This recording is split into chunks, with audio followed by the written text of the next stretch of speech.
Well, for more analysis on this, let's go to Rajeswari Rajagopalan in New Delhi. She is the head of the Nuclear and Space Policy Initiative at the Observer Research Foundation. Raja, so if this was a hydrogen bomb, then North Korea's nuclear program is far more advanced than we initially thought.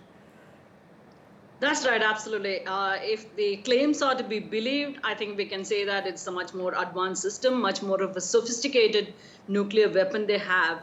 But at the same time, given the nature of the North Korean regime and the lack of transparency, we have limited information. So in a sense, we are going by the information provided by the North Korean regime in a sense. So we have to wait for a few days before we can get independent international and regional assessment, the scientific assessment on what has been the kind of nature of test and how does that really play out. Has the North Koreans really sophisticated their capabilities to this extent that they're claiming, or is it a bluff? But I think that can be said only in the next few days when there is more information coming out after the scientific assessments are being done. So right now we go by the claims and we assume, but at the same time, like your previous commentator said, given the kind of 5.1 magnitude, it does not seem to be a hydrogen bomb that's been tested. It seems more like something under the range of 10 kiloton in a sense,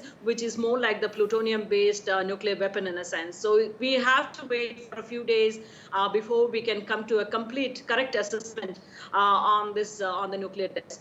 But certainly this has implications for the region. Japan and South Korea being two important immediate neighbors will have a lot of concerns about the new capabilities that are being developed.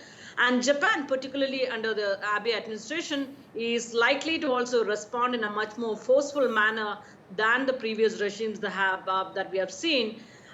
So that we need to kind of see how this is going to kind of play out in the regional context as well as in the larger global context. The question of the effectiveness of the non-proliferation regime in sort of curtailing the North Korean nuclear activities and so on and so forth. So there are implications at multiple levels in a sense. Rajeswari, for many people who are learning of this news today right around the world, they've never heard of a hydrogen weapon. Are you able to simplify for us what the difference is between a hydrogen bomb and in comparison to what Pyongyang's previous nuclear tests have been?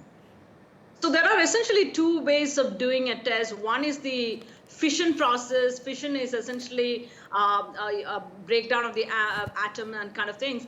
And fusion is a much more powerful thing where you try and build the two isotopes, hydrogen isotopes are being fusioned together to kind of create a much larger force and power into the atmosphere in a very short time, and that is considered to be much more powerful, thousands of times more powerful than the atomic bombs that were hit on the Hiroshima and Nagasaki in a sense. So it is a much more powerful weapon, but at the same time, North Korea's claims to have done this is under the scanners that needs to be examined.